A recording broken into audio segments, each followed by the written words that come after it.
The exercise is being conducted by the National Identification and Registration Authority NIRA and the National Leadership Institute Kyankwanzi. The exercise targets more than 700 Ugandans who have returned home since last Friday and the government-led evacuation program. The Commissioner of the National Secretariat for Patriotism Corps, Ms. Helen Seku, said bringing NIRA services directly to the rehabilitation center was a deliberate intervention to ensure that none of the returnees is excluded from accessing government services. Since you're our visitors and you're newcomers, we have to welcome you with everything on to find you where you are, and we thank them for being cooperative. The following day we saw NIRA department here, even new RSBs here. These people of companies, phones and what they are here registering them. So to really simplify their life and yes, make them suit in society. You know, right now in Uganda, without a national ID, it's very difficult to access certain services. And we don't want them to be limited. We want them to access every service that every Ugandan accesses. Okay. So it is handy for NIRA to be here so that we get proper documentation of our people.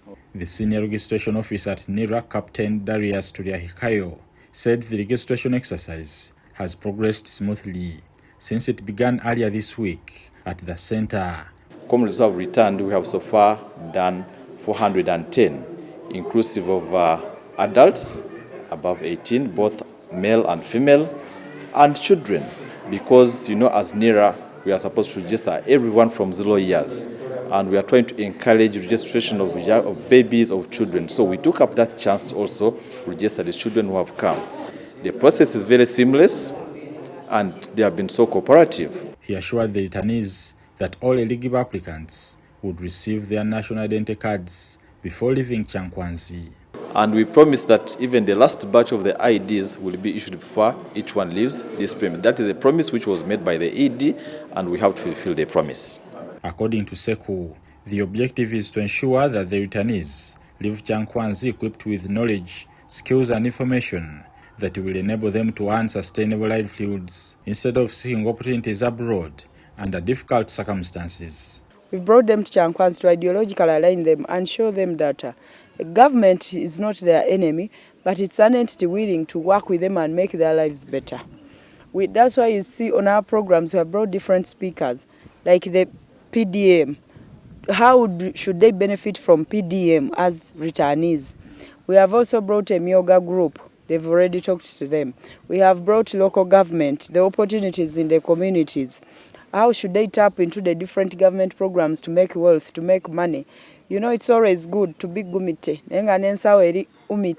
She noted that many of the returnees arrived at the institute emotionally distressed after losing businesses, employment, and property during the attacks in South Africa. Musician Billy Katumba, popularly known as Kasode, said the rehabilitation program had given many returnees hope after the traumatic experiences they endured in South Africa.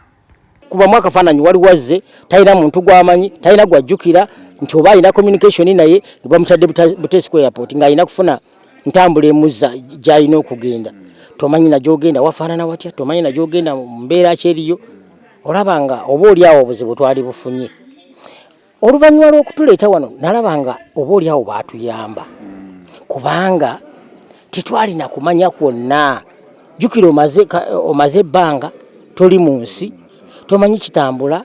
Nze kyenyinza okugamba President nsobola kumwebaza nti yeebale omutima gwatulaze kubanga atukomezaawo nga tasosodde nti oba oli wa kibiina ki kubanga tumanyiddwa e South Africa waliyo aba opposition n'abeNRM gye bali. Ekyo nkimwebaliza ddala. We want to take this opportunity to thank His Excellency Gov't Museveni for having that fatherly heart, for being a father to all Ugandans, for thinking about even those who, I mean, if you watch how these young men have been attacking government and attacking His Excellency, but glory be to God that is a parent, he's very forgiving, he knows it's poverty and ignorance that has been making these children behave the way they are doing. But now, since they are ideologically getting aligned, they are going to be good patriots. They will promote the well-being of Uganda, but they will not distort it. And they are acquiring more information for the betterment of our country. We want also to thank the CDF General Kainerugaba Mhozi for ensuring that his promises come to pass. And we want to thank the different stakeholders, the Prime Minister's office, the Honorable Kasolo's office, Minister of Foreign Affairs, and also Kyankwanzi for hosting us. Bernard Higa, UBC, Kyankwanzi.